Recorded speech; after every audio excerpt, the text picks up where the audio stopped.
a discussion on the timely question of whether neoliberalism has failed with reflections on Western society, hosted by the LSE Hayek program. My name is Jason Alexander. I'm a professor of philosophy at the LSE, and I will be chairing this session. One of the many reasons tonight's topic is so timely is that, as many people in this room are aware, the post-war rules-based order has faced many challenges over the past decade, and the roots of that malaise go back further still. There is no doubt that we have all been cursed to live in interesting times. In such politically fraught moments as these, it is important to remember the motto of the LSE, which calls upon us to seek to know the causes of things. I am sure tonight's discussion will be illuminating and help us all understand the world a little bit better. I am pleased to introduce our two speakers. Our first speaker is Dr. Samuel Gregg, the Friedrich Hayek Chair in Economics and Economic History at the American Institute for Economic Research. Dr. Gregg has written extensively on questions of political economy, economic history, monetary theory and policy, and natural law theory. He is the author of 17 books, including On Ordered Liberty, published 2003, Reason, Faith, and the Struggle for Western Civilization, published 2019, and The Next American Economy, Nation, State, and Markets in an Uncertain World, published 2022. Many of his articles and opinion pieces, over 400 in number, have been translated into a variety of languages. He is a fellow of the Royal Historical Society, a member of the Royal Economic Society, and was elected a distinguished member of the Philadelphia Society in 2023, among many other honors. Our second speaker is Dr. Paula Romero, a guest teacher in the Department of Philosophy at the LSE and a lecturer at NYU London. Previously, she held a postdoctoral position at Freiburg University, Switzerland. Her research focuses on political philosophy, especially on Kant's account of the general will and his theory of the state. She is currently working on Popper's critique of blueprints in politics. Tonight's event will proceed as follows. Dr. Gregg will speak for 45 minutes, followed by Dr. Romero, who will speak for 15 minutes. We will then have an open discussion, taking questions from the audience and online. Before we begin, let me just make a few remarks regarding some administrative matters. There is no fire alarm scheduled to be tested tonight, so if you hear one, please take it seriously. Look to the stewards who will guide you to the fire assembly point. For those of you on various social media accounts, the hashtag for tonight's event is visible up there on the board, hashtag LSE events. That said, will you please join me in welcoming Dr. Samuel Gregg.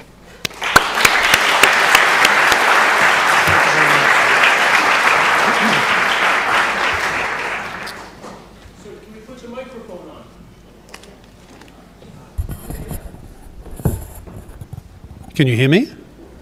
Okay.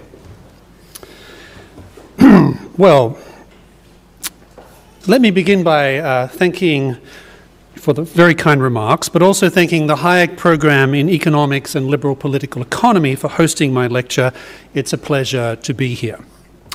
So as was mentioned, I'm fortunate enough to hold the Friedrich Hayek Chair in Economics and Economic History at the American Institute for Economic Research.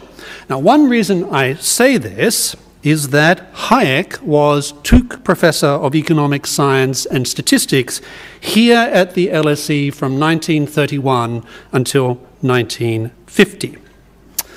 And as he said in a 1978 interview, quote, "When you get an appointment as a professor in London at the age of 32, you take it." So here's a picture of Hayek lecturing towards the end of that period. as well as another picture of Hayek being presented with a commemorative plate on the 50th anniversary of his first LSE lecture. The person presenting it to him is Lord Ralph Dahrendorf. This happened in 1981. Now, I like this picture because it brings together Hayek, a thinker who I greatly admire, with Lord Dahrendorf, who was the warden of St Antony's College, Oxford, when I was doing my DPhil there in the late 1990s. But I also mention Hayek's time at the LSE because Hayek will play a major part in my reflections this evening. And my topic is the deeply uncontroversial Has Neoliberalism Failed? Reflections on Western Society. Now, this is a broad question open to multiple interpretations, but Hayek played a major part in the shaping of an expression of political economy which some people call neoliberalism, which in turn played a role in the emergence in many Western nations from the 1970s onwards of what I will call the age of markets, which in turn replaced what some call the age of Keynes, that in intellectual and policy terms seemingly ran out of steam in the mid-1970s. Now, today we're often told we have come to the end of the age of markets. What some people call neoliberalism, we're told, has run its course and we have entered a new age. This new age, we're informed, is one that reflects a mixture of populism of the left and right, nationalism of the right and left, and considerable skepticism about free markets and economic globalization more generally. For the sake of simplicity, I'll call this age the age of populism. Now, there are many nuances to this picture. The rise and fall of any form of political order or economic arrangements is complicated, it's uneven, and it occurs in fits and starts. And there are also many arguments about cause and effect. It's also a blurred process. But we do know that such changes occur when the dominant political economy of a given society begins to falter. The outbreak of a war, a Great Depression, something that precipitates a collapse of confidence in reigning economic orthodoxies at the level of policymakers, but also among the wider population. But even a crisis and a major change in political economy doesn't mean that the intellectual and institutional slate is wiped clean and we somehow begin back at year zero. The age of markets, for instance, did not result in the complete obliteration of Keynesian institutions, priorities, and thought. It's not at all clear, for instance, that Keynesian macroeconomic premises were ever under serious threat. Nor, I will suggest, that has our new age of populism brought to a shuddering halt the various economic liberalisation trends that started to take hold in the mid-1970s, beginning in the Anglo-American world, interestingly enough, with two centre-left governments, those being the Carter administration and its decision to engage in deregulation of particular industries, as well as the Callaghan Labor government's decision to cut public spending during the same time period. But while market liberal ideas have not been completely banished from the public square, we have seen a steady drift away from market liberal policies in the realm of policy. A drift that accelerated rapidly during the 2008 financial crisis, and now the subsequent outbreak of populist movements throughout Western countries. Now, this does not mean that Western nations are now re-embracing a heady mixture of the type of programs implemented in Britain following World War II, or the Great Society programs of the Johnson administration in the 1960s. But it is very clear that market liberalism is presently not winning the battle of ideas in the way that it seemed to be doing so in the 1980s, 1990s, and early 2000s. Today, such ideas and policies are in a defensive rather than offensive position. Now, aspects of this change in what Hayek called the climate of opinion have been explored in books like Professor Gary Gerstl's The Rise and Fall of the Neoliberal Order, published in 2023. Now, Gerstle describes this as, quote, the fall of a political order that took shape in the 1970s and 1980s and achieved dominance in the 1990s and the first decade of the 21st century. He goes on to say, I call this political formation a neoliberal order. Ronald Reagan was its ideological architect. Bill Clinton was its key facilitator. Neoliberalism, Gerstle writes, quote, was grounded in the belief that market forces had to be liberated from government regulatory controls that were stymieing growth, innovation, and freedom. Now, that belief and confidence has visibly faded over the past 10 years, and that brings us squarely to the question of this lecture. Has neoliberalism failed? Now, before we can answer that question, we need to ask ourselves a preliminary question, that being, what is neoliberalism?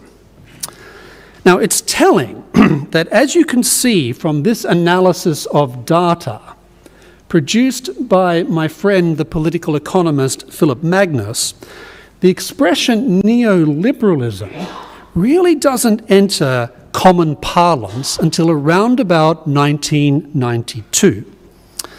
And before that, the phrase's use was confined to relatively narrow academic circles, such as Michael Foucault's lectures on the topic in the 1970s, or the ruminations of the German philosopher Othmar Spann, or the economic sociologist Alexander Rostov.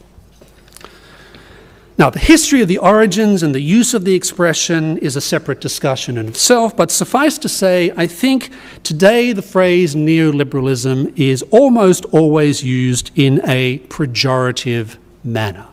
Being neoliberal is seen as a very bad thing.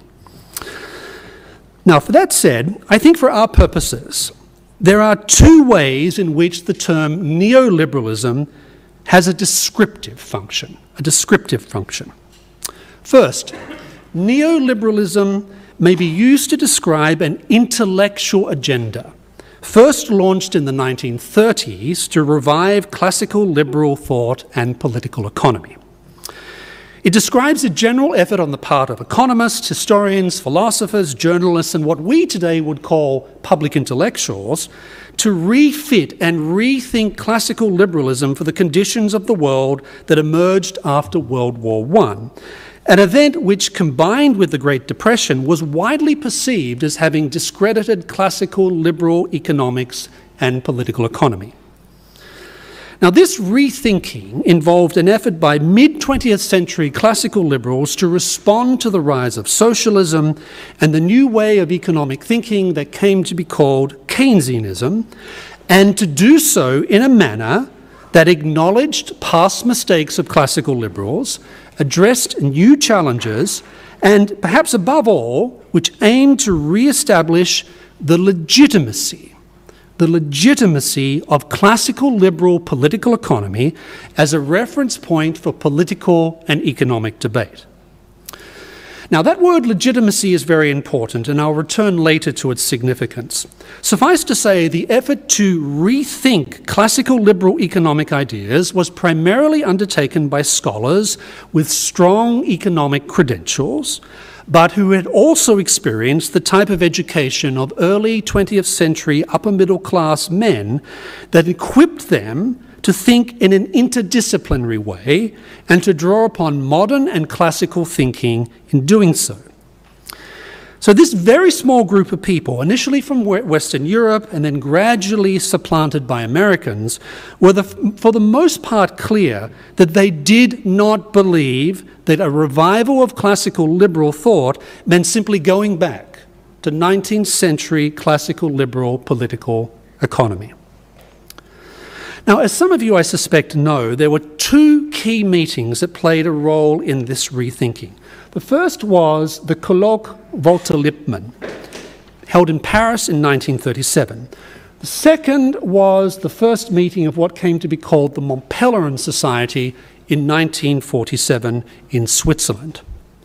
Now, Hayek was a key figure at these meetings, but so too were lesser-known figures today, such as Wilhelm Röpke and Walter Eucken, intellectual architects of the German economic miracle in 1948, as well as Jacques Rueff, the engine of the French economy's reform in 1959.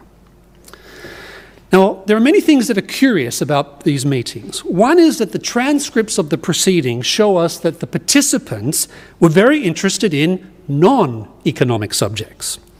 At the first Montpellier meeting, for example, the topics included the future of Germany, the role of history and historians, the possibility of a European federation, the relationship between liberalism and Christianity, etc. Now, what's important about all this is that it reflects a particular conviction of Hayek and others that reviving classical liberalism, re-legitimizing classical liberalism, meant not only an updated explanation of classical liberal economics in response to the spread of interventionist ideas, it also required a far broader and deeper political and cultural program. Now, this did not mean that the participants at these meetings agreed on everything. In fact, they didn't. And that included economic issues. There were significant arguments, for example, between Ludwig von Mises and Walter Eucken about the meaning of competition. But what's apparent is that virtually all this generation of classical liberals believed that the version of liberalism, of classical liberalism, needed to confront social democracy and modern liberalism was a product of a particular civilization, the West, and that it required an interdisciplinary focus and deeper attention to the deeper roots of the free society. That's one reason why Hayek and others wanted to call the Montpellier Society the Acton-Tocqueville Society. They believed that Lord Acton, the historian, and Alexis de Tocqueville, the political thinker, had a great deal to say about the deeper roots of liberalism, including those roots that preceded the various Enlightenments. And in the works of Acton and Tocqueville, Hayek and others believed, you could also find historical and political analyses that help to explain the emergence of political cultures that favored interventionism and how classical liberalism might respond to them. Now, these market liberals certainly engaged in mid-20th century economic debates, and in some cases they contributed to the implementation of economic liberalization programs. But non-economic issues were a major focus of these mid-20th century classical liberals. We see this in works like Hayek's The Constitution of Liberty, Röpke's A Humane Economy, Walter Eucken's The Foundations of Economics, as well as Jacques Rueff's L'Ordre Social. These books don't agree about everything. In fact, what's remarkable is the degree of disagreement between these thinkers. They also offer different interpretations of figures like Edmund Burke and Adam Smith.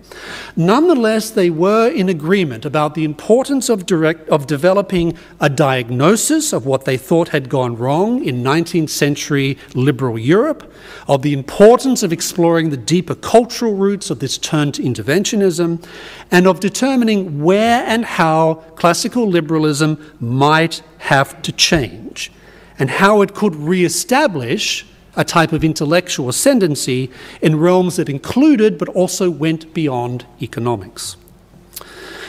So, that's really the first type of market liberalism that emerged in the 20th century that might be descriptively called neoliberalism, because they're interested in rethinking classical liberalism. And over time, these thinkers established a body of thought that intellectually challenged the politics and the economics of the age of Keynes. It was also around their ideas that a small number of think tanks and institutions were established to provide free market alternatives to the Keynesian consensus. In some cases, they did influence some sectors of opinion on the political right in the United States, Britain, France, and West Germany.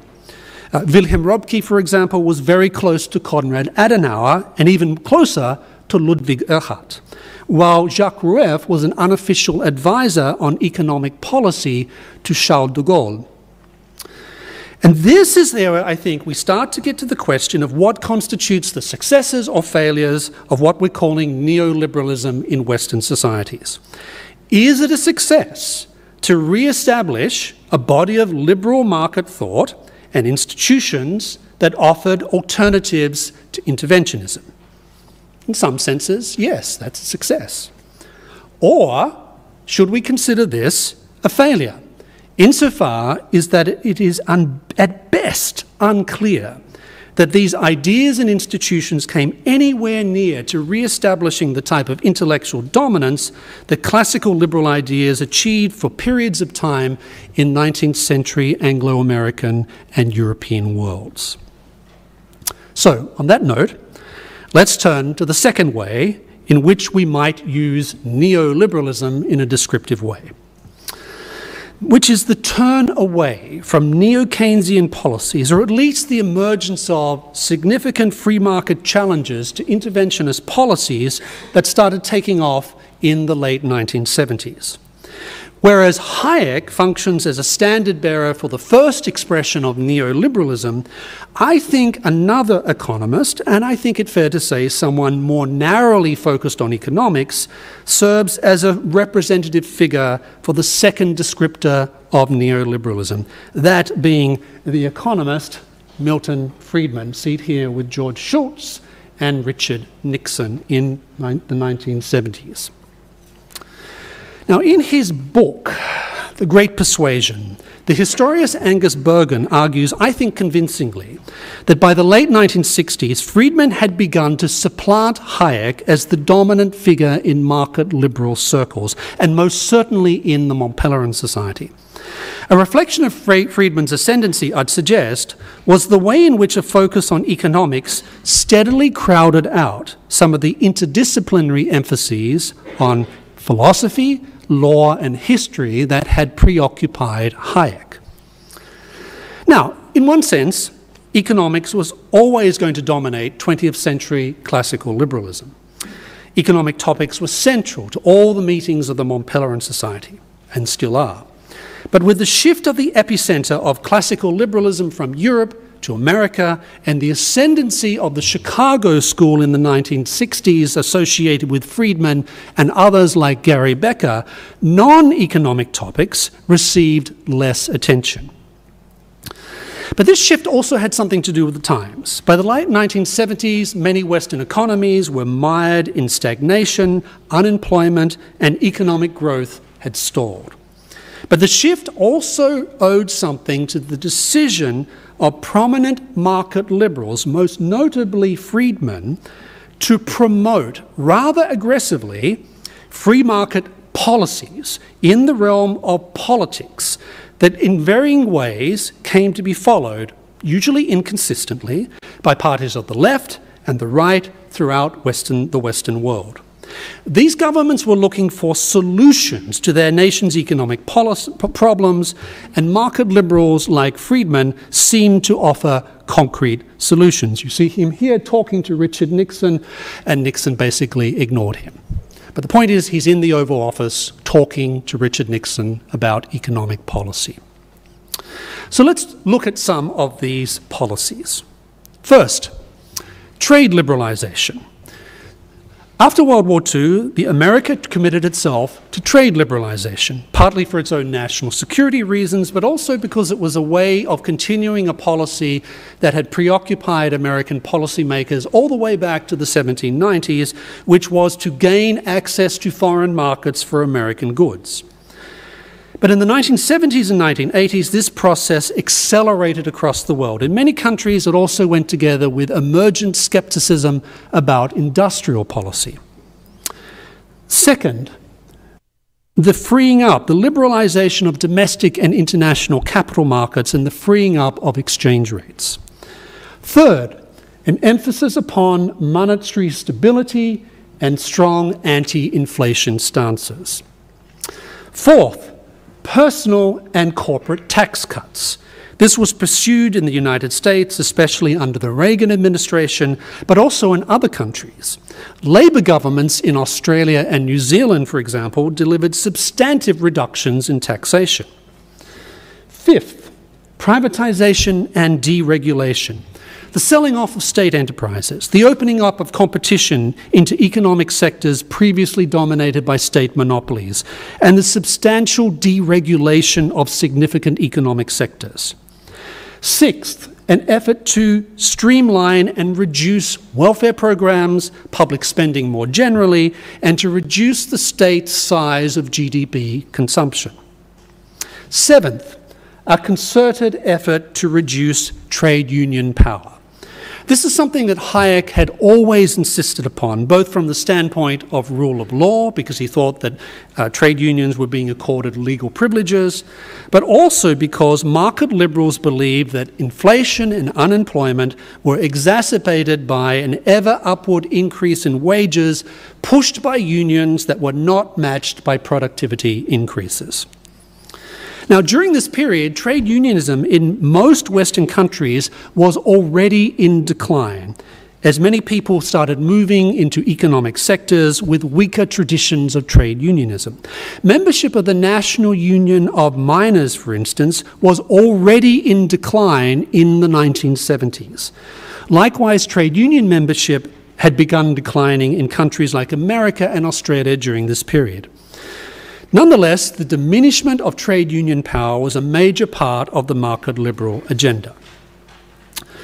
Now, there's lots of other things I could add to this list, but I think that these are the main ones. And to varying degrees, many Western countries pursued some version of these policies, albeit often inconsistently and with different degrees of magnitude. Now, to this, I want to add a few observations about the competing narratives in which these market liberal ideas were presented and pursued. So in the case of America and Britain, market liberalization policies primarily were pursued by conservatives, and it was integrated into a narrative about national revival, national greatness, etc. Now, it was also the case that a case for market liberalization made by a Reagan conservative in the 1980s differed significantly from that presented by, say, strict libertarians in the same period.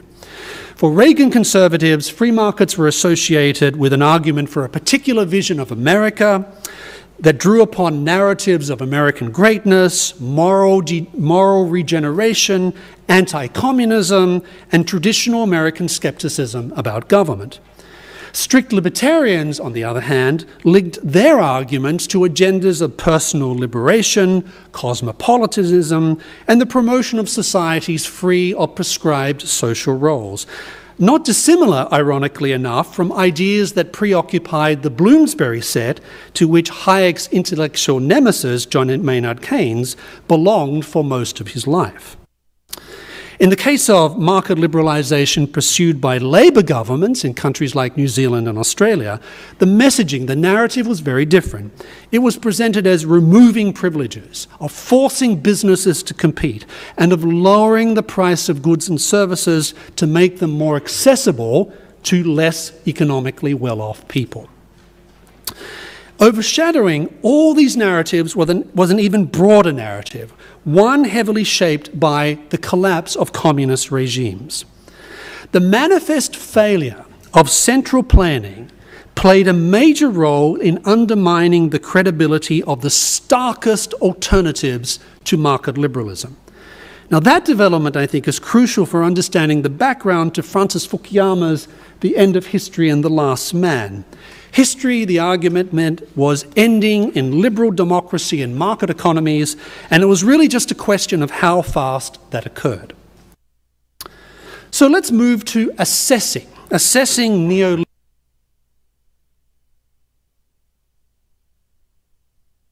Success or failure of the advancement of these programs. Now, to be clear, I'm not talking about whether the objective of these policies were good. I'm asking about the extent to which they were successfully or unsuccessfully implemented. So let's start with the economics. I think we can say that parts of the market liberal economic agenda, this neoliberalism, remain in place. Others have substantially weakened, and yet others never even made much of an impact in the first place. So, for example, we see here no major revival of trade unions on the scale that existed in the post-war period. In the private sector, the decline in union membership across the Western world shows no sign of decline. So, to the extent that market liberalisation policies contributed to these trends, they did not fail. Another question, capital flows. Well, it's certainly true that capital flows, as you can see here, have slowed down around the world. But at the same time, there's no major effort afoot by any Western government to return to the types of restrictions that existed on capital flows that preceded the 1980s. So, market liberal win.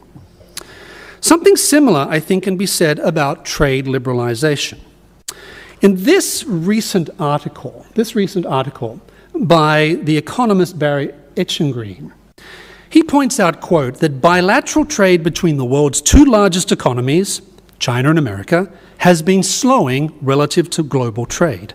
But he says, despite the financial crisis, despite COVID, despite Russia's invasion of Ukraine, despite US-China tensions, the scope and scale of global trade continues to grow. So in other words, the landscape of economic globalization may have changed in relation to these events, especially because of growing China-US rivalry, but we've seen no fundamental reversal in the process of trade liberalization, despite growing skepticism about trade liberalization from economic nationalists. In other areas, however, I think a more mixed picture emerges. Let's take privatization. So as you can see here, we see an increase in the number of privatizations being undertaken by governments all the way up until around about 2010. But very few countries now are engaging in privatizations. Very, very few. The same can be said, a similar picture emerges when it comes to taxes. So here's a picture of what's going on in OECD countries when it comes to corporate taxation. Basically, it's declined, the rate has declined from the 2000s from about 25% down to around about 20%. So that's somewhat of a success, but I don't think anything on the scale that most market liberals would have liked. As for the overall scope and size of regulation, I know of no country in the world in which there has been a fall in the overall scope and scale of regulation. If anything, the exact opposite is true of the United States, the European Union, and Britain. So here's the pages of the code, the Federal Code of Federal Regulations in the United States. So you can see here, increase, increase, increase. Reagan, well, starts to it's still increasing, but not by as much. We go up here, flattens, and then it keeps growing and growing and growing and growing. So that shows no fall in the overall size and number of regulations. And this is during the age of markets. So this is not a neoliberal win. This is a loss. As for the rise and fall of inflation, the emphasis upon monetary stability, etc., all these things have been significantly compromised in more recent years with the inflationary outbreaks that we've seen. But note, however, that while governments might have allowed the inflation genie to get out of the bottle, the populations in most countries which experienced this clearly did not like this. They did not like this. In other words, tolerance for inflation is very low in Western countries today, and that might be counted as somewhat of a market liberal win. Lastly, welfare programs and the size of the welfare state. As this diagram of welfare in America shows, this is an area where market liberal efforts to reduce the size and scope of welfare programs have had very little impact. In retrospect, the welfare reforms undertaken here by the Contract with America Republicans and the Clinton administration, well, you see a flattening, but then now today entitlement programs constitute the bulk of federal government spending in the United States, dwarfing things like defense expenditures. In other words, market liberals have not been very successful at reducing something they have long regarded as economically costly and culturally debilitating. Finally, I also think that the efforts of market liberalism to achieve a type of ascendancy in the climate of ideas throughout Western countries are very much in abeyance. We no longer live in a world in which political parties of left and right broadly regard growing economic freedom as a priority. Right populists and left populists, like these two gentlemen, disagree about lots of topics. But there's a remarkable convergence around, for example, the idea that the costs of trade liberalisation exceed the benefits, and that it is neither good nor politically expedient to wind back welfare programs. Now, this is perhaps most evident in the United States, where the progressive left and now much of the right are very much on the same page when it comes to questions of economic policy. You only need to look at the economic policies espoused by Senator Bernie Sanders of the progressive left and President Donald Trump of the populist right to see considerable similarities in areas ranging from trade policy to even their views about trade unions.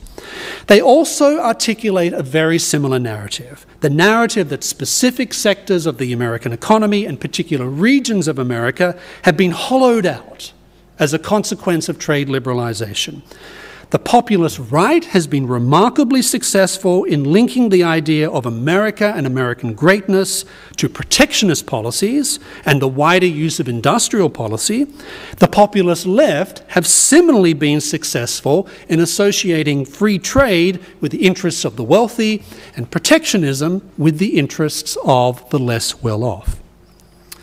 And this points, I think, to an overall trend about market liberalism in our time. It's simply much harder for political parties and political leaders in Western societies to present themselves as strong advocates of market liberalisation policies without being dismissed or derided as neoliberal market fundamentalists. And that brings us, I think, to a crucial dynamic that I previously mentioned, which is that market liberalism has lost a great deal of its legitimacy. Now, by legitimacy, I don't mean popularity. I don't mean democratic majorities. Even during the heyday of market liberalism, some market liberal ideas remained deeply unpopular across the political spectrum. By legitimacy, I mean the notion that a set of ideas and underlying policies enjoy a type of authority that is respected, or at least functions as a major reference point that sets the parameters for public discussion and public policy at the level of elites, but also among those who Hayek called the second-hand dealers in ideas. Think about it this way. The Attlee government, the Attlee Labour government between 1945 and 1951, and Thatcher and major Conservative governments between 1979 and 1997, operated in settings in which there had been a major change in the climate of ideas. In Attlee's case, a sense that the government simply had to do more in the economy. In Thatcher's case, government had come to be seen as intervening far too much in the economy.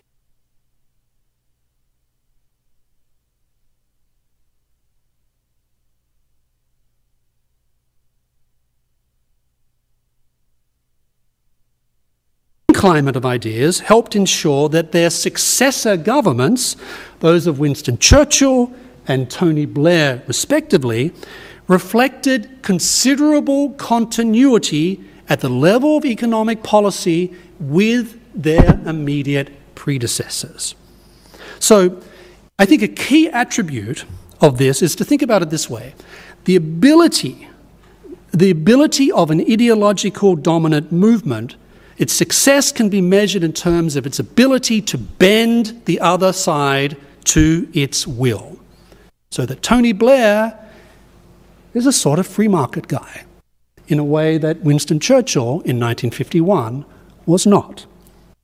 So this doesn't mean that the acceptance of the dominant ideas is total. It does, however, mean that there's considerable agreement about what elected officials and policymakers, whatever their political party, considers politically feasible and politically worthy goals. Now, herein, I think, lies the deeper failure of post-1970s market liberal positions. They presently lack legitimacy. They've failed to maintain their legitimacy, their edge of authority. Policies like privatization or substantive welfare cuts, for example, no longer fall within the realm of the politically acceptable in Western countries. And I think this absence of legitimacy for market liberal positions in our age of populism is going to make it very, very hard for market liberals to shape the climate of ideas in Western countries. Even if Western countries experienced a major economic downturn, or if there was a financial crisis on the scale of 2008, it's not obvious that Western governments would necessarily opt for market liberal solutions in the way that they did in the late 1970s and 1980s. Market liberal ideas do not have legitimacy in our time. Which brings me back to Hayek.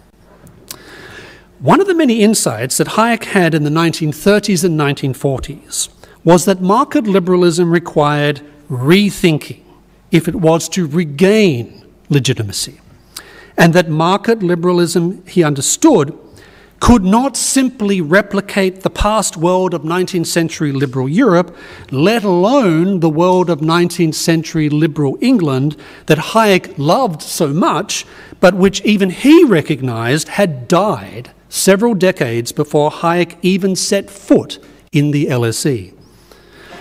So this suggests, I think, that any effort on the part of market liberals today to challenge the growing ascendancy of the mixtures of populism and interventionism that are now becoming so powerful in so many Western countries is going to require some type of reinvention. A neoliberalism, if you want to call it that. So, at a minimum, and here I'm going to conclude, I think that this would require three things. First, market liberals must engage in a dispassionate analysis of why and how the climate of ideas has changed. Instead of just being scornful and dismissive of the populist phenomena, they need to understand and try and analyze the populist phenomena, as hazy and as incoherent as this phenomena may be. Market liberals need to ask themselves, what is it that is driving populists on the left and the right, however irrational some of these concerns might be, and then determine what market liberals can and cannot do to alleviate such concerns without abandoning core market liberal principles. As the historian Alan Cahan writes, quote, "To overcome populism, liberals must find a way to reduce the fears of populists, overcome their cultural alienation, and regain, to the extent that it is possible, legitimacy in the populists' eyes." Second, market liberals need to engage in a very blunt assessment of where their ideas had a lasting impact and where they did not. Now, by that, I don't just mean some of the policy issues that I've looked at briefly. I'm also thinking of broader questions of overall economic frameworks and theories. It's true, for instance, that many Keynesian assumptions about monetary policy and monetary theory were challenged by people like Milton Friedman and the School of Monetarism in the 1970s and 1980s. But Friedman's monetarism was arguably a critique formed from within a Keynesian framework of aggregate macroeconomic management rather than a wholesale alternative to that framework, such as we find in Hayek's basic skepticism about macroeconomics as a whole, and Hayek's insistence that the real action lies with microeconomics, with the knowledge problem, and with price theory. Third, and lastly, market liberals obviously have to re-establish the legitimacy of market liberal ideas in the public square. And that necessarily means, I think, going beyond the realm of technical economics and deeper into the realm of political economy, especially the normative, legal, and cultural dimensions of political economy. I'm not talking here about sloganeering or better marketing or the clever use of rhetoric, as important as these things might be.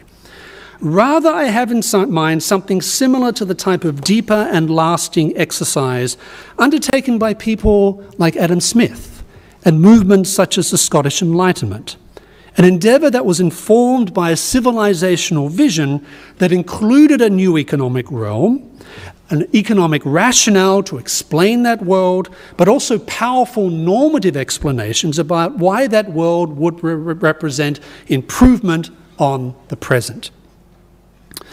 Now, from the late 1930s, Hayek moved very much in the direction of such a project, one that included attention to prominent Scottish Enlightenment thinkers, but also 19th century liberals like Acton and Tocqueville, whose concerns were not primarily economics, but nonetheless had important things to say about the roots and preconditions of a free society and, by extension, market economies. To some extent, Hayek succeeded. And that success, this type of neoliberal success, helped to clear the way for a new age of markets, as incomplete and transitory as it now seems to us today. This is a perpetual reminder to us that while times are tough for market liberals, a reinvention of market liberalism and re-establishing its legitimacy is not beyond them, if they have the wit and the ambition and the imagination to make it so. Thank you very much.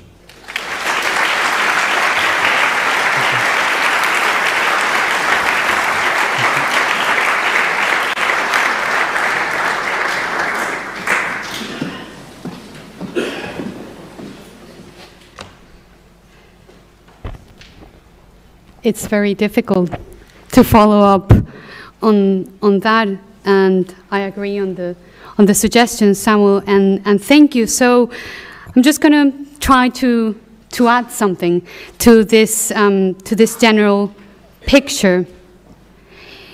And before coming in today, I mentioned to some people that I was going to offer some reflections on the question, has neoliberalism failed? And to my surprise, it was interesting the uniformity of the answers, and people generally without hesitation, at least my colleagues at the LSE said, of course it has not failed. It's the ultimate success story. I didn't see that coming. And I think that what they have in mind is a caricature of neoliberalism. The picture where we're talking about the success of the liberalization of the market, the success of competition, the success of individualism. And I think that Samuel Gregg tonight has showed very clearly how that is not what we actually see, what is actually happening. I think this is the wrong picture because the real winner has been interventionism, regulation, and popular democracy instead of participatory and constitutional democracy. And neoliberalism, I think, has never been the defense of this economic and political model. Rather, to the contrary, it has been an attempt, as Samuel Gregg has also said, to ground classical liberalism, traditional Hume, Adam Smith, in emerging concerns about populism, collectivism, and inequality. If you read Walter Eucken, for example, that was mentioned before, he talks about a humane version of the market. And if you read Hayek with a bit more of detail and not just the caricature, he talks about the importance of a minimal welfare state, and the conversation is open whether it should be that minimal. However, I find the whole enterprise of getting neoliberalism right far less important than understanding why neoliberalism, understood, as I said, as the grounding classical liberals' ideas with new emerging concerns, why has it been so misunderstood? Why has it been so distorted? I find that question really interesting. And I think that one potential answer, and I think that this answer is both political and philosophical, is that from the point of view of its critics, neoliberal policies are the natural and sort of inevitable children of classical liberal principles. And I think that this argument, we need to seriously engage with it. Is there something about certain principles within classical liberalism that by necessity lead to neoliberal policies in the way we heard before? So from this point of view, there is no real distortion of neoliberalism. Neoliberalism is an intrinsic, inevitable, the critics would say, degeneration of classical liberalism. I think that there are serious elements of truth in this analysis, because one can consider that bad consequences can follow from good principles. I will have more to say about this in my short intervention at the end. Another answer that I can't quite articulate, but that I'm going to try to illustrate, is a more ideological answer to the question, why has neoliberalism been so misunderstood or often distorted? From this perspective, talking of neoliberalism is a way of amalgamating into one single story or one single ideological bag a bunch of things that don't naturally belong together. The far right, the center right, if still exists, I don't know, classical liberals, libertarians, and Eucken, Hayekian, like neoliberals. In doing this, we seem to lose political alternatives that are relevant and important for the bargaining of political power, and we also lose the relevant nuances that come with these different political alternatives. That is why when I say, personally, I defend the free market, which I do, I hope not to lose my job at the LSE, I can be seen as a potential Marie Le Pen voter. And that's weird. That is really weird. Which means that I will be voting for the opposite of what I believe in, which would be rampant interventionism. To be clear, I think some sectors of the right-wing brigade also incur in this ideological maneuvering vis-à-vis the left. What I mean by this is that I come from Venezuela, and in our political context, I have had to learn that being left-wing doesn't mean supporting Maduro. We ought to account for the gray spaces in the left, but I also believe that we have to allow for gray spaces in the right. And very fitting and telling illustration of what I want to call this collapsing of the grays is the story of the Neoliberalism Museum in South London. Who has been? You see, he's done the homework. It opened in 2019. Its founder had originally intended to dedicate the museum to Thatcherism. That was the aim of the museum. But because he thought it was all one big family, Pinochet, Thatcher, Mrs., Milton, and Hayek, he said, what you really need to make is a museum about neoliberalism. The mixed bag that I was talking about. So the museum had a section dedicated to Amazon workers. It had this nice, I think it's a puzzle, I don't know, of Richard Branson's tax haven island. It looks like Australia, I'm worried about that. And of course, merchandising sold through PayPal, and I can show you this one, which I think it's really cool. Don't believe everything billionaires say to you. So, however, just like Saturn ate his children, capitalism ate the museum of neoliberalism. Last year, the landlords of the building decided to demolish the site to build, what do you think they built? Luxury flats. What else? So someone reported online that a museum visitor said, "That stinks, it sucks." And I agree with them. Another example of what I am calling, sorry, I had to change the slides, of what I'm talking about, this kind of distorted way of thinking about neoliberalism and this collapsing of grace, is an example in the V&A. So there was an exhibition about British humor and politics, and there was this little Margaret Thatcher puppet, and it had the following description. Over the years, the evil character of this puppet show has shifted from the devil to unpopular public figures, including Hitler, Thatcher, and Osama bin Laden, to offer contemporary villains. So naturally, there were members of the public that objected. I was one of them, and sent letters to the V&A, and they responded in an official statement, taking out the label and saying, "We do appreciate that the original wording was open to misinterpretation, and we have updated it." As the late Queen would say, recollections defer. So I thought that one way of understanding these cases of distortion and irony, these ideological ways of distorting original ways of thinking and legitimate ways of thinking, is by means of an analogy. So I've been trying to think whether in history there's been a similar case where something, or an ideology or an idea or a theory or a movement defends A, but it's been interpreted as defending exactly its opposite. And I think that maybe hedonism is a good example to think by means of analogy.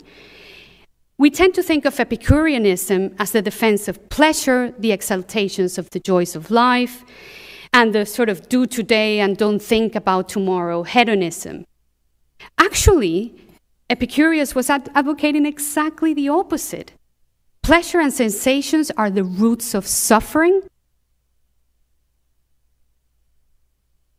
death. So, death, however, will be the end of all sensation, hence the end of suffering. So Epicureanism is essentially a philosophy to learn how to die not having fun. And we got it all wrong. If you read Epicurus, he suggests that life should be about restricting our pleasures, taming our desires, aiming at tranquility, and he says that this can be better achieved alone. So before we go into the quick Q&A, which I'm very much longing for, as I said at the start, even if we try to show the grace and nuances of neoliberalism, I don't think it's enough to get it right. And this image Sam just showed, Hayek at the LSE. This is Walter Eucken teaching somewhere, but I think it's very fitting because unfortunately he died before giving one of his final lectures at the LSE in 1950. So I want to imagine that's a room in the LSE where Eucken would have given his final lecture.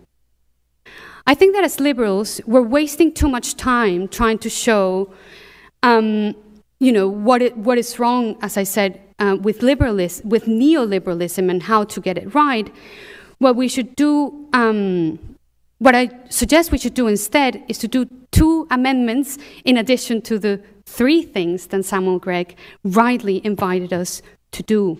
One, the first, is to accept and then to understand why some liberal principles have led, if not by necessity, surely by political practice and implementation, what Samuel Gregg called policies, neoliberal policies, to the atomization of the family, to unregulated competition, and to the rise of social alienation. And I think that Jason Alexander's, who is the chair tonight, in his book, The Open Society as an Enemy, is a very good attempt at doing this kind of reflection. How internally within liberalism we need to get it right, why certain things went wrong. The second thing I want to suggest is very simple, that we go back to the basics. What is the basic? Constitutional, democratic rule of law above all. And of course, it sounds very simple, but we seem to have forgotten the importance of this pillar.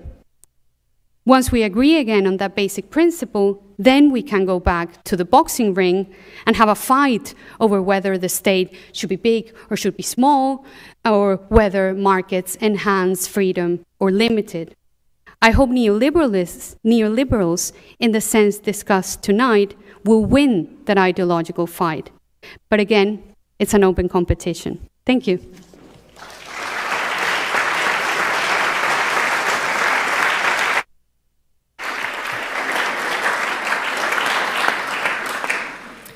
Thank you very much, Samuel and Paola, for those fascinating and interesting remarks. Before opening up for questions, I would just like to say one small thing before opening the floor.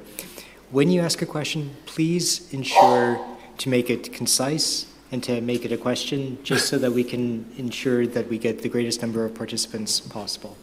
So if you have a question that you would like to ask either Samuel or Paolo, could you please raise your hand? I will identify you, and then we will have someone with a microphone bring it to you. So the individual in the fourth row back wearing the scarf, so we begin with you.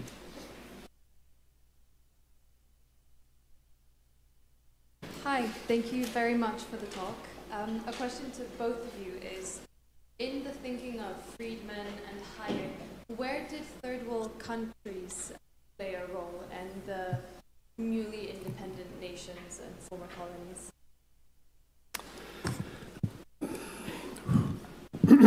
Well, tonight we talked about Western countries, so we didn't talk about the developing world, or what was called the third world at one point in time. Both of them traveled extensively throughout the world, particularly after they won their Nobel Prizes. When you win a Nobel Prize, everyone wants to talk to you. And both of them traveled extensively in Latin America, Africa, parts of Southeast Asia. And for the most part, the arguments that they made were things like, if you want economic development, you need to integrate yourselves into international markets. That dependency theory, as it was called, was a recipe for stagnation, cronyism, corruption, and that you needed to work very hard on what you might call the basic institutional framework in which markets operate. And that's the hard part.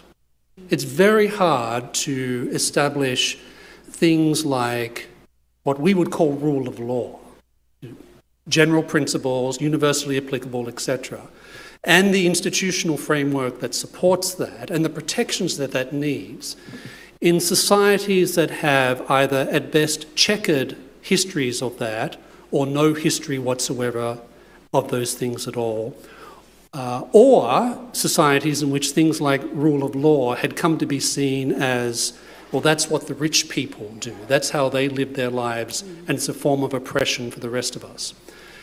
So they were very careful not to get into specifying very, very specific policies beyond some of the institutional generalities that I just mentioned. One thing they did talk about, though, and this was particularly in the case of Latin America, was the need to fight inflation first. Friedman was famous for saying that you really can't start to fix your economic problems if you have a society and an economy in which the inflation rate is 200%, 250%, etc. So that's how I would describe it. They were very careful not to talk about too much about the specifics of particular countries. They were much more interested in talking about these general, what you might call framework questions and institutional questions than offering very, very specific solutions for very particular countries. Thank you. All right, thank you very much. Could we have another question, please? So, person in the back corner of the room.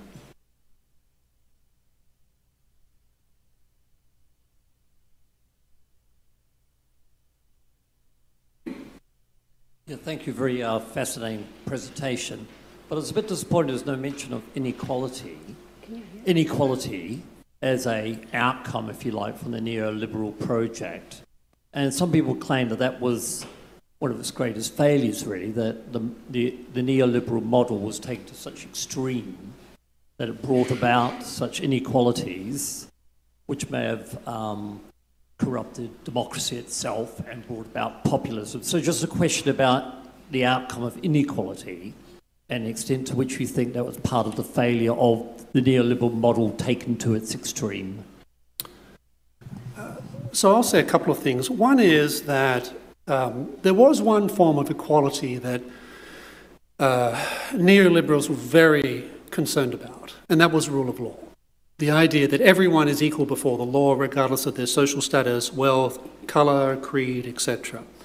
That was the locus of their understanding of equality. So they were less concerned with issues of what you might call inequalities of wealth.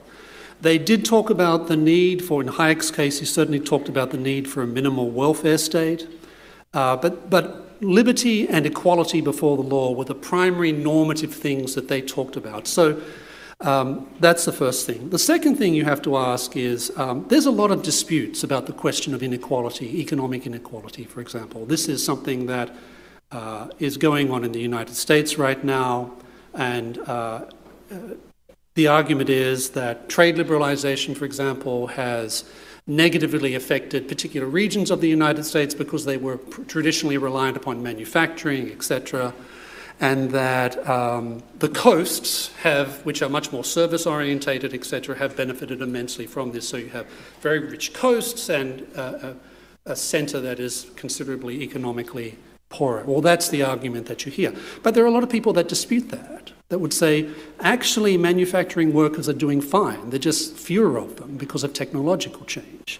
Or they're saying things like the opening up of gaps in wealth are not as extensive as some people see. So, for example, there's a scholar at the American Enterprise Institute in Washington, D.C. named Scott Winsclip, who's done a lot of work on the empirical side of this. And I can only talk about America because that's the country I know the best. And he argues that the wealth gaps that are often presented by people on the left and on the right now as being major social problems, his argument is that if you look at overall living standards, if you look at what a wealthy person or a middle-class person had in 1950 compared to today, they're light years ahead of where they used to be. So I guess my point would be that some of these questions about degrees of economic inequality are heavily disputed, much more, I think, than we realise. All right, thank you very much for that.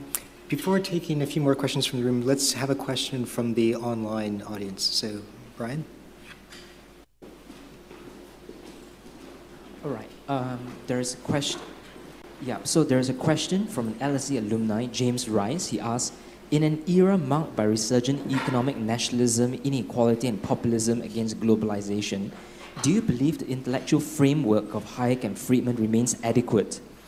Adam Smith warned about the collusion of economic elites, and Keynes, though no opponent of markets, saw a necessary role for the state in stabilizing capitalism. Have we reached a moment where classical liberalism must reckon with its historical trajectory, or does its resilience lie in a return to its foundational principles? Or in light of recent upheavals, could we witness the resurgence of a new golden age of classical liberalism adapted for the challenges of the 21st century? Yes, well, that's a very broad question, but I think it also brings in the question of globalization. And I think that one way in which classical liberalism needs to rethink is to find an answer to a new question that is not in the books, the question of the combination of globalization of markets and trade, but on the other hand, a return to nationalism, closed borders. There's a very strong tension between those two things, and I think that's one of the bits in the homework that I wanted to suggest. Whether classical liberalism is a theory that is resilient to emerging problems and our world today, I think it has to be, because it is a theory about freedom and it is a theory about the limitation of power. So I think that those problems, the problem of one guy having too much power in his hands, and the problem of inequality and the problem of gender inequality are perennial. So there has to be something in the back to answer them. So I'd add a couple of things. One is, I think my answer to that, the question is yes, definitely classical liberals need to engage in a substantive amount of rethinking, because classical liberals have always done that, particularly in times when their ideas are pushed to the margins, which is what we find ourselves in today. I often argue that market liberals are exceptionally good at making economic arguments, and they're lousy at making normative arguments. That's partly because of the way economists are trained. Apologies to economists. But I think that's part of it. And people like, so I might put it this way. We need more Hayek and less Friedman. Friedman was very, very focused upon economic policy. When it came to normative questions, it was basically liberty, liberty, liberty. And that's okay, fine, but to my mind, that's not a sufficient answer to some of these questions. Hayek was much more interested in coming up with a stronger normative framework that would deal with some of the objections, the moral objections, political objections, economic objections. And if you look at the second half of his life, that's most of what he spent his time doing. He wrote a few things on monetary policy in the 1970s, but he was writing books, his Constitution of Liberty, there's economics in it, but most of it's political theory and legal theory. If you look at his law, legislation and liberty, that's all about constitutionalism, etc. If you read his Fatal Conceit, depending on how much you actually believe, how much he actually wrote of that himself, that's very much cultural and sociological, etc. And I think that's the challenge for classical liberals today. And also the question about inequality. Another way, I think, in which classical liberals can grapple with this is the inequalities that are created by cronyism. We don't talk about that as a form of inequality very much, but Adam Smith certainly did. Adam Smith didn't like business people very much. The reason is that he thought that they were prone to colluding with government officials to obtain privileges. So I always say, if you want to look behind a tariff, there's always a special interest group that wants favours. That, I think, is something that the cronyism thing, I think, is one cause of some of the populism in the United States. And I get it. I don't like cronyism either. But their solutions would actually make the situation far worse by increasing the size of the state. I think that that's another issue that classical liberals need to tackle, because I think it answers some of the objections that we hear from some of the economic nationalists in ways that they might find surprising. All right, thank you. So, other questions? So could we take a question from the upper deck? So the person sitting over there, please. Hello. So when we talk about neoliberalism and communism, as liberalists, we always ask, okay, where has communism actually worked? And they ask the same question back. I think there's a key example possibly in Switzerland. So could we look at Switzerland as the example for a neoliberalist success? And to what extent do you think the Montpellier society influenced the Swiss political and economic system? Nowadays, Switzerland ranks first or second in economic freedom and still uses monetarist ideas in its monetary policy, such as monitoring monetary aggregates, which in the last 10 years, their peak inflation has been 3.5%, which we know has been a huge issue in the West. And with lower taxes and less regulation, it also performs better in inequality than any other large welfare states in Europe. So you're asking about Switzerland in particular. Okay, so one of the people I mentioned as one of the founders of, very involved in the foundation of the Montpellier Society, in fact, I would argue was almost a co-equal in founding the Montpellier Society, was Wilhelm Röpke. he lived in Switzerland. He lived in Geneva. He lectured at the Graduate Institute for International Studies after he moved there in 1936, having lived in Turkey before that because the Nazis kicked him out of Germany.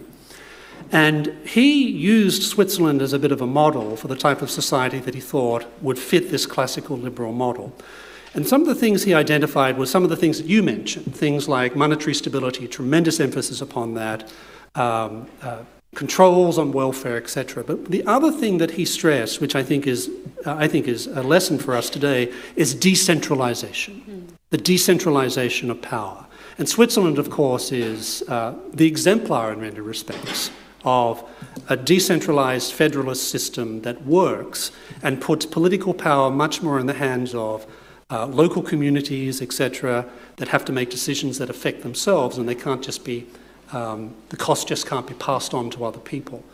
So to the extent that Switzerland functions as a type of model of a decentralized, relatively market-orientated society in which government is, certainly the federal government is considerably limited in what it can do, and in which you have popular input through constant referendums about every possible subject you can imagine from every single canton in the country.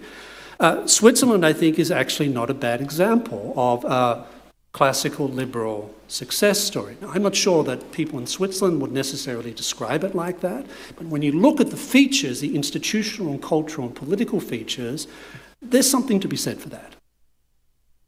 When I was living in Switzerland, one of the many votes, the referenda that happened, had a very interesting question, and the question was, I don't remember the details, but it was something like, should we tax the rich?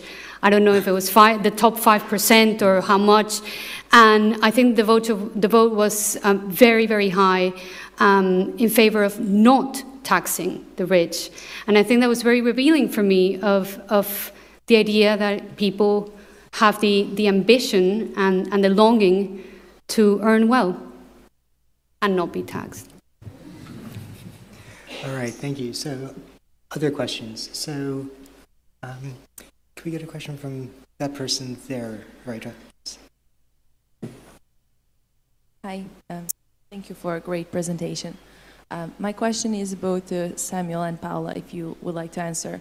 I was wondering if you could reflect on possible shift of power from governments to multinational companies, say tech leads, and shift of wealth concentration from, say, royals, rulers, to owners of those companies, and maybe comment if we are witnessing some sort of redefined or refined neoliberalism where imposing tariffs is not aimed at protecting local market from international market, yet protecting certain companies from their competitors. Thank you. I'll say a couple of things. I wouldn't like to be a multinational corporation these days because they're actually under immense pressure from all sorts of governments, including the new administration in Washington, D.C., saying, sure, you're welcome to do business here, but you've got to do business here, right? You need to move your enterprise here, otherwise we'll tariff you. Right? So one of the things that I think is driving some of the populist sentiment is anger against Wall Street, against large corporations. People look at things like the financial crisis of 2008 and say, well, a lot of these banks and financial houses got bailed out after, in some cases, making a very irresponsible decision. So you can understand why there's a lot of people in many countries who resent that. And they're right to be angry about that because you can't have a system in which profits are privatized and the losses are socialized, which is essentially what happened during a lot of the financial crisis. And that, I think, has done a lot, certainly in the United States, that's done a lot of damage to the perceived power of large corporations as a consequence of that. And it's very interesting to see how quickly so many of them have rolled over the past 2 months to adopting positions like, okay, we're getting rid of DEI now, right? Because there's a different administration in Washington, D.C. Well, we want these tax cuts to remain in place, so we're going to be much more friendly to the administration as well. In other words, Political power, I think, will ultimately trump economic power. I didn't use that word deliberately, but I think political power will ultimately trump economic power because political power has the force of legal coercion in a way that economic power can't do quite the same thing. And in fact, I think what we'll see is a lot of large companies looking around the world for, okay, do we go to America or do we stay in the European Union or we go somewhere else, because they can't assume as friendly a welcome as they once assumed, say, 10, 15, 20 years ago. So the notion that these are all-powerful, unaccountable organizations, I think, needs a lot of re-examination.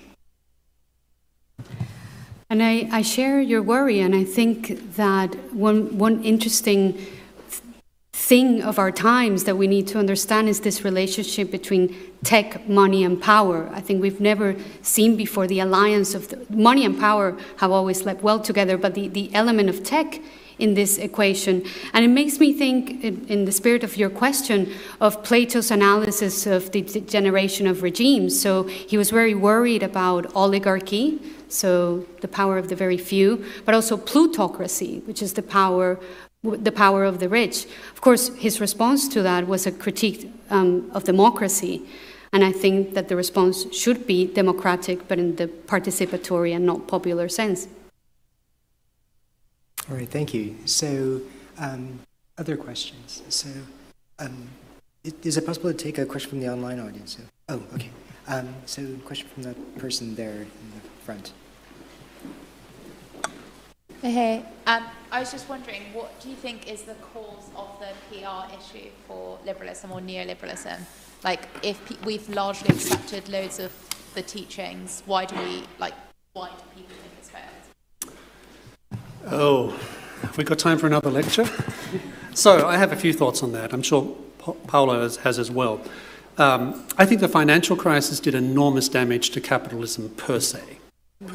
Now, I could give you an argument about why I think excessive government regulation, government pump priming the housing market, keeping the Federal Reserve keeping interest rates too low for too long. I could give you a whole explanation as to why I think the role of mistaken economic policies that involved actually a fair amount of interventionism are the real culprit. But it doesn't matter, because that's not the narrative that won. The narrative that won was that this was irresponsible bankers, out of control, lack of regulation, etc., etc. So regardless of the facts, the narrative that won was that this is the responsibility of policy changes that were made to regulation in the United States and the European Union in the 1980s and 1990s and 2000. So that's one reason. The second reason, I mentioned it before, is that I think market liberals, with some exceptions, are not particularly good at coming up with strong normative responses.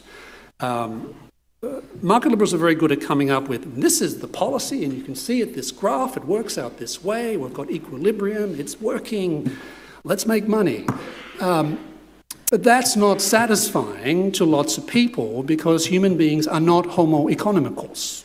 We're not. We're not, and I don't actually know many market liberals who believe that human beings are homo economicals at all. But nonetheless, I think that's part of the reputation that a lot of market liberal thinkers and institutions, for better or worse, have acquired.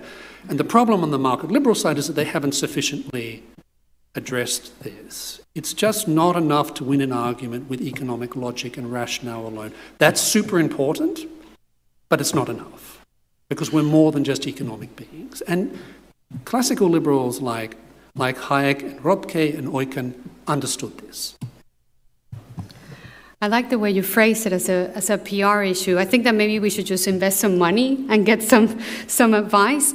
But interestingly, Hayek worried about this, and you must remember that text of Why I'm Not a Conservative. I think right at the end he says that liberalism, classical liberalism, requires an utopia. We also need our story with our heroes and with our fantasies. But it's inimical, it's antithetical to liberalism to offer an utopia, because we're also committed to skepticism, to healthy skepticism. We're committed to not having a list of how things should go, a centralized agent to make them work. So if committing to healthy skepticism, to a suspicion about power will not make us win the PR advertisement, then so be it. All right, thank you. So I think we've got time for one last question. So that person over by the column. So could you put your hand back up?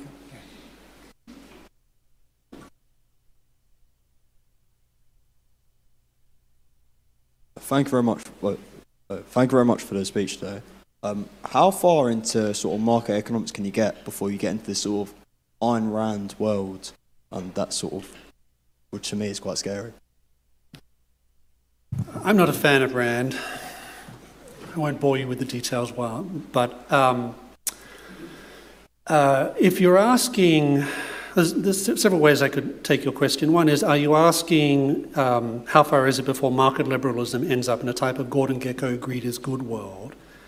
I don't think that's likely, because certainly classical liberal thinkers have always recognised that humans are far more than just utility maximisers, that they have fellow feeling. For those of you who haven't read it, it's always useful to pair Adam Smith's Wealth of Nations with his theory of moral sentiments, because it's a very powerful explanation of human sympathy and why we feel for our fellow human beings, why we behave with them, we treat our friends and family and even a lot of people we don't know in ways that go beyond the demands of markets. So that's the first thing.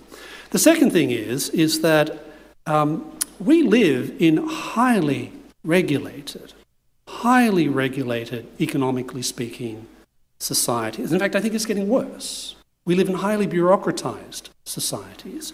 We live in societies in which the state is omnipresent in so many people's lives, including the United States. When I ever hear people talk about America as this sort of laissez-faire Ayn Rand world, I want to say, have you ever been to America? Have you ever dealt with the federal government?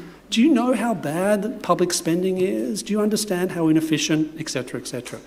So we are so far removed from anything like the image of a type of liberal utopia which Hayek talked about at the end of his essay, The Intellectuals and Socialism. I agree with Paola. I don't like... Is that the essay? Yeah, that's the essay. Thank I don't you. like it. I think that's a bad ending to that essay, because I think that market liberals are very sceptical about utopian schemes. Market liberals tend to take human beings as they are, as individual, but also social, as creative, of having the power of reason, of having free will, and also fallible. And if you read the classical liberal thinkers, the classic ones, they all talk about this vision of a particular, of the human person, that I think we don't live in societies that actually reflect that.